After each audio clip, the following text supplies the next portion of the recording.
So, this is going to sound really super cheesy, but I think that if you take a really beautiful piece of art and you keep trying to refine it and perfect it and add stuff to it, you're going to ruin it. You're just going to flat out ruin it. And I think that's what's happened with World of Warcraft, and there's many of people who agree.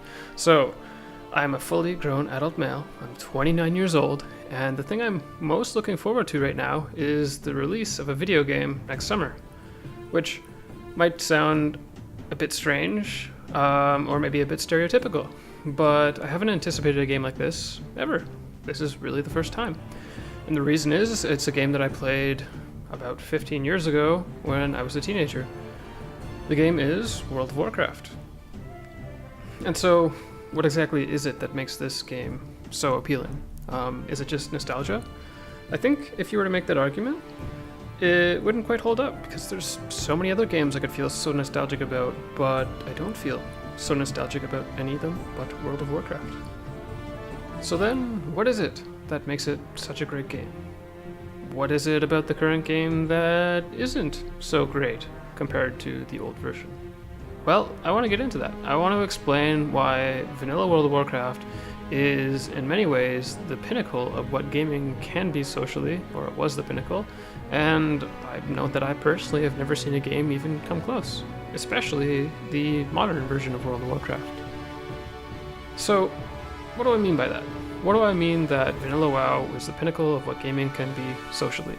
Well, first off, I should probably explain what I think gaming is and what I think gaming can be and why I think gaming is actually a really good thing. So there have been times in my life where I've really questioned how much time I put into video games. I've thought it was a waste of time. I felt really kind of guilty and a little bit ashamed of how much time I put into video games. And it wasn't until maybe 5 years ago that I kind of came to a realization that I was actually okay with it. I was actually okay with the time I had spent playing video games, for the most part. Some of it was a bit excessive.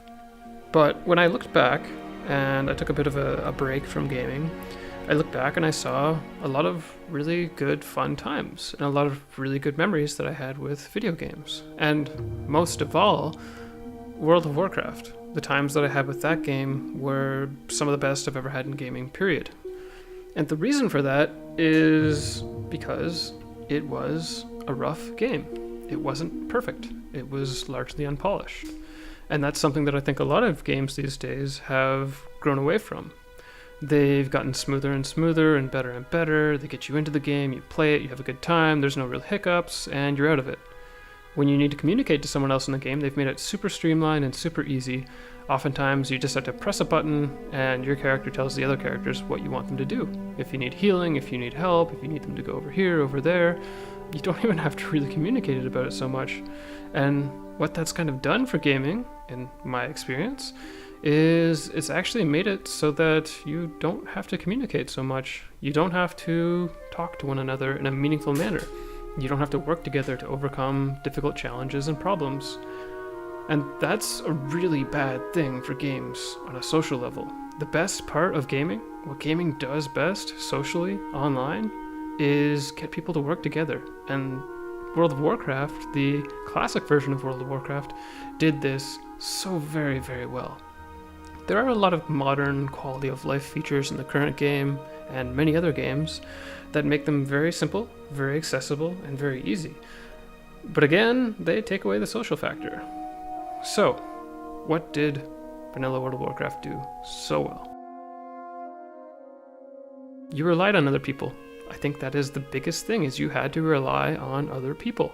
The game didn't hold your hand, and it didn't offer you quality of life or convenience factors to get through the game quickly. Instead, it said, here's the game, you have to get from point A to point B, and then B to C, and C to D, and so on and so forth, and go nuts, figure it out. That's it. Didn't tell you where to go, didn't tell you how to do it. The path wasn't clearly defined, and it was pretty clear that you couldn't do it alone, because if you tried to do it alone, it was way too difficult. It was impossible. It took too much time, took too much effort. Maybe the class that you were playing, the character you were playing in the game, wasn't good enough to do it on their own. So, well, how did you figure out how to get from point A to point B? You started talking to other players, saying, hey, can you help me out? Let's try and do this together. And then people learned that certain classes go well together. I mean, it's not a crazy concept. It's not something new to MMOs by any means. This was in MMOs long before this, but World of Warcraft certainly did it the best. And yeah, this forced people to work together. You had really big challenges to overcome. You had 5-player groups that you had to form to clear dungeons. You had 20-player groups that you eventually had to form to clear raids, and you had 40-player groups that you had to form to clear high-end raid content. Now, this was something which was really unmanageable. 40 players actually doing the logistical challenge of getting 40 people together to go and clear a dungeon is extremely difficult. I wasn't a guild leader at the time, but I was on all the time, and I was a part of that guild, and I attended most of the raids we went to, and I gotta tell you, a lot of those 40 people were not doing their jobs, and it made it super difficult.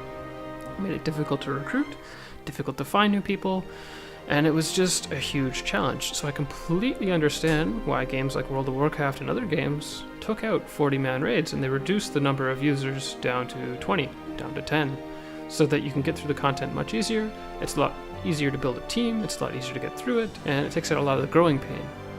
But as nice as those things are, those challenges and those difficulties are, while they may not be the best thing for the game itself, on the face of it, they are amazing, absolutely amazing, for actually building social connections with other people. It forces such a level of teamwork, it forces such a level of relationship building. It is really quite amazing. And when you add in other simple little factors, like the fact that you can't hop on a flying mount and just fly through the world and get from point A to point B as the crow flies in a straight line. You have to get on your slow-ass ground mount, your little horsey, or you have to run on foot to get from point A to point B in this very large world. And that also did something. It meant the game, well, it took a lot more time, and because things took a lot more time, you were more and more heavily invested in the game. And because of this, when you got to something, and say you had to round up 5 other players to get to the point that you're going, or 4 other players to go to a dungeon, when you guys finally got there, none of you wanted to do that again. Once you got to the dungeon, that's it, you're doing this dungeon. Even if it turns out some of those players you got there with aren't quite up to snuff, if you wanted to replace one of them, well, you gotta kick them. You've got to try and enter general chat and try and find someone else who can join, or someone from your guild. It's a major pain in the ass to do that.